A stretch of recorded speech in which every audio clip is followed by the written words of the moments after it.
क्षमा बड़ी बलवान है, ब्रह्मलोक को जाए। समझ गए?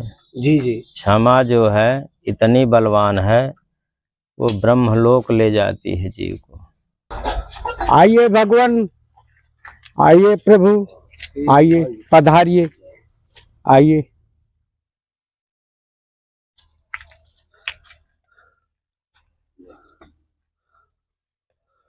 आइए महाराज। आपका हर जितनी बात आप करते हैं सब हम सुनते रहते हैं जी। अयोध्या जन्मभूमि है जी और ये तपो भूमि जी। देखिए, मठ मंदिर जितने भी बनाए गए हैं आस्था के लिए। जी भगवान। आस्था मेरे अंदर से निकलती है, मंदिरों में जाती है, फिर लौट कर आती है, फिर वो मुझे पीछे से लेके वहां जाती है, तब मैं जा कर के वहां पूजा अर्चना करता हूँ, भक्ति करता हूँ। तो ये इसलिए बनाए गए हैं कि जड़ समाज कुछ जानता नहीं, हमारी नई पीढ़ी नहीं जानती ईश्वर के विषय में, संतों के विषय में, भगवान के विषय में। तो यदि मठ मंदिर बने हैं तो वहाँ आस्था सबके हृदय में होती है, इसलिए वहाँ घंटा बजेगा तो आप वहाँ जाएंगे जरूर। और वहाँ जाएंगे तो आपको वहाँ साधु संत भी मिलेंगे जो आपको अच्छा उपदेश करेंगे। इसलिए जो है मठ मंदिर आस्था के लिए बनाए गए। तो परमात्मा की बात करें तो है घट में, ढूंढता है मठ में। ठीक है। धर्मशाला वो नहीं होती है जो ईंट पत्थरों से बनाई गई है। असली धर्मशाला ये शरीर है, इसी के द्वारा आप धर्म करते हो, इसी के द्वारा आप दान पुण्य करते हो, इसी के द्वारा दूसरों की मदद करते हो, परोपकार करते हो। धर्म के जितने भी कार्य हैं इस शरीर के द्वारा होते हैं, इसलिए असली धर्मशाला यही है। तो इस मंदिर, ये जो पिंड मिला है, ये जो मंदिर मिला है, इसको संवारिए, इसके विषय में विचार कीजिए कि अब सफेदी आ गई है, थोड़ी कसर है, तो अब जीवन जितना शेष बचा है उतना मेरे लिए अच्छा हो जाए। चलो मुझे ब्याज न मिले पर मूलधन तो बना रहे। ब्याज का मतलब मुझे मोक्ष न हो, जन्म मृत्यु के बंधन से मुक्त न हूं, पर पुनः मानव का शरीर मिल जाए। इतना तो कर लो। क्या पता है आपको कि पुनः मानव का शरीर मिलेगा? उसकी गारंटी है? कोई पता नहीं भगवान। तो इसीलिए गुरु की शरण में जाना चाहिए, वहां से कंफर्म होता है कि आपको जो है भक्ति करने से जो परमात्मा का शब्द है वो आपको प्राप्त हो जाएगा, तो मनुष्य का शरीर अवश्य प्राप्त होगा। भक्ति बीज पलटे नहीं, जुग जाए अनंत, और यहाँ वहाँ जन्म होए, होई संत का संत। कितने भी युग व्यतीत हो जाएं, कहीं भी जन्म हो जाए, पर वो संत ही बनेगा यदि उसके पास भक्ति का बीज आ गया है। तो भक्ति प्राप्त होती है गुरु की कृपा से, उनके आशीर्वाद से। तो अपने जीवन को सफल बनाइए, नहीं तो इतने बिल्डिंग बनाए रहे हैं लोग जी, और अभी कुत्ता बनकर आ जाएंगे, घुसने नहीं पाएंगे। तो उन्हीं के बच्चे उनको घुसने नहीं देंगे। जी, नहीं घुसने। और आत्मा जानती रहती है कि ये मेरा घर है, मैं कितना परिश्रम करके इसको बनाया हूँ। अब अंदर जाएगा, आत्मा एक बार अपने शरीर को भूल जाती है कि मेरा कुत्ते का शरीर है, फिर भी उसको मोह है, आसक्ति है उसकी वहां पे, तो जाता है घुसने के लिए, लेकिन बच्चे पिटाई कर देते हैं, भगा देते हैं। अच्छा उसने अपने जीवन में पुण्य कर्म अच्छे किए हैं और कुत्ता भी बन गया तो वीआईपी वाला कुत्ता बनेगा, तो फिर वहीं पहुंच जाएगा, खरीद के उसी के बच्चे ले जाएंगे, बढ़िया नहलाएंगे धुलाएंगे, एक नंबर उसको जो है सेवा देंगे। तो एक कुत्ता वो भी है जो एसी में रहता है, अच्छा उसकी सेवा होती है, और एक वो भी है जो मारा मारा डोलता है, कोई टुकड़ा नहीं डालता है। तो ये सब पुण्य कर्मों का खेल है। ये संसार में दो प्रकार की खेती है, एक पुण्य की एक पाप की। या तो आप पुण्य अर्जित करेंगे या पाप अर्जित करेंगे। जी बाबा। आपके जीवन में अधिक पुण्य हो गए हैं, आपको सुख मिलना शुरू हो जाएगा। पुण्य कम पड़ गए, पाप अधिक हो गया तो दुख मिलना शुरू हो जाता है। ऐसे ही काल चक्र चलता है।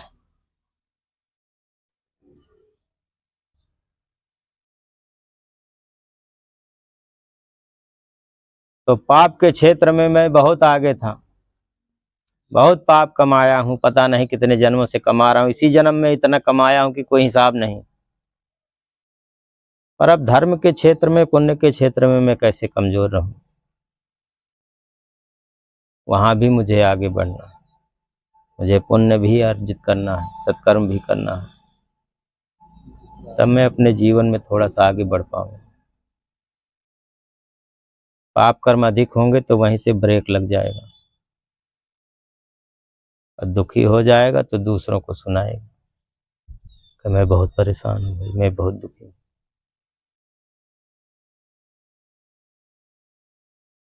किसी को सुनाइए नहीं, उसका निवारण कीजिए।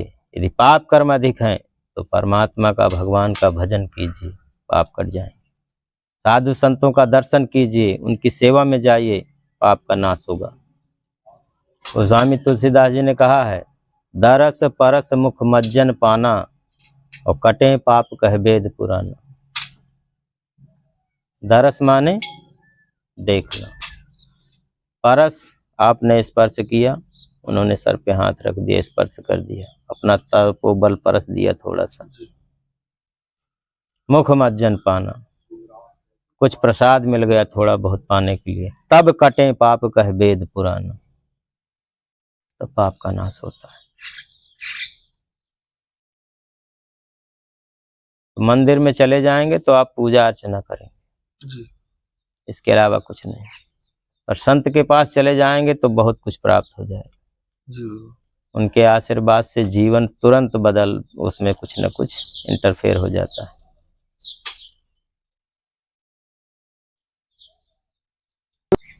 महाराज जी, आपने जो अमृत वचन कहा वो मेरे दिल को छू गया। महाराज जी ने कहा, मतलब क्षमा के विषय में कहा, क्षमा करना सीखे। महाराज जी, जो क्षमा करना नहीं जानता, जो सिर्फ दूसरे में दोष और अवगुण देखता रहता है, वो कभी महात्मा हो सकता है? क्षमा बड़ी बलवान है, ब्रह्मलोक को जाए। समझ गए? जी जी। क्षमा जो है इतनी बलवान है, वो ब्रह्मलोक ले जाती है जीव को। यदि शत्रु आपका सर काटने वाला है और आपने क्षमा मांग लिया तो प्राण दान मिल जाएगा तुरंत, आपका सर नहीं कटेगा।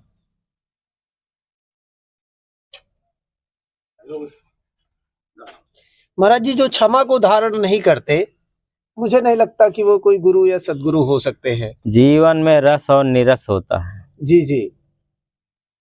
कुछ तो रस के चक्कर में घूम रहे हैं, कुछ का जीवन निरस है। जी। जो निरस होते हैं उन्हीं में आनंद है। अब अहंकार इतना है, कैसे क्षमा मांगेगा? तो आपके अंदर सद्गुण होंगे तभी आप क्षमा मांग सकते हैं। यदि सद्गुण नहीं होंगे ना, जैसे गोस्वामी तुलसीदास जी ने कहा है, स्वामी, अभी वर्षा काल है तो उन्होंने कहा, समिति समिति जल भरहि तलावा, जिमि सद्गुण सज्जन पहि आवा। वर्षा होती है, जल इकट्ठा होकर के तालाब में भर जाता है, सरोवर में भर जाता है, उस समय वो दूषित होता है। आप न उसका पान कर सकते हैं न स्नान कर सकते हैं। और कुछ काल तक जब वो भरा रहता है तो वही जल निर्मल और स्वच्छ हो जाता है। फिर आप उसका पान कर लेंगे और उसमें स्नान भी कर लेंगे। इस प्रकार से जो है, जी जब आप भक्ति करते हैं आपका मन थोड़ा निर्मल हो जाता है, जी तब आप में स्थिरता आएगी। जिम सद्गुण सज्जन पहिया। सद्गुण किस में आएंगे? सज्जन पर। दुर्जन के अंदर कभी भी सद्गुण नहीं आ सकते। सद्गुण उसी में आएंगे जो अच्छा व्यक्ति होगा, अच्छा मनुष्य होगा। इस बाबा जगन्नाथ नागा बाबा जा रहे हैं राशन देने। मैं नागा बाबा जा रहा हूँ जगन्नाथ बाबा राशन देने महात्मा जी को। जय जय सीताराम। बाबा जगन्नाथ नागा बाबा आटा की थैली 2 ला रहा है। बाबा जगन्नाथ आटा की थैली लेने के देने आ रहे हैं महात्मा जी को। देखिए बाबा जगन्नाथ चावल देने जा रहे हैं। बाबा जगन्नाथ चावल ला रहे हैं महात्मा जी को देने के लिए। आइए महाराज जी स्वीकारिए। महाराज जी और महाराज जी चावल है। महाराज जी साबूदाना। और महाराज जी शक्कर। महाराज जी अरहर दाल। एक दाल और भी है महाराज जी। महाराज जी आपके फलहार के लिए मूंगफली दाना। महाराज जी गुड़। महाराज जी सब्जी मसाला। महाराज जी सरसों तेल। महाराज जी नमक। और महाराज जी दाल मोठ भी है। यह सब कार्य प्रभु का है, हमारा अपना कुछ नहीं है। हमारा सहयोग करने के लिए हमारे चैनल को लाइक करें, सब्सक्राइब करें, शेयर करें, जिससे हम और सेवा कर पाए। सीताराम। जय सिया राम। बाबा जगन्नाथ राशन भरने जाता है। देखिए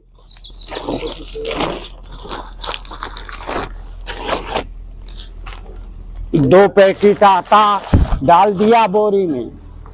अब मैं चावल डालने जा रहा हूँ 5 किलो।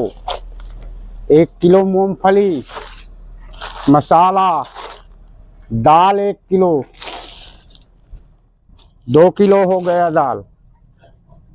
और ये साबुनदाना, शक्कर, गुड़ 1 किलो, तेल 1 किलो, नमक, दाल मोठ। बाबा जगन्नाथ अब राशन गेट बाहर ले जा रहा है। देखो महात्मा जी के सेवा में लगा है नागा बाबा। देखिए, चलिए बाबा, आइए बाबा।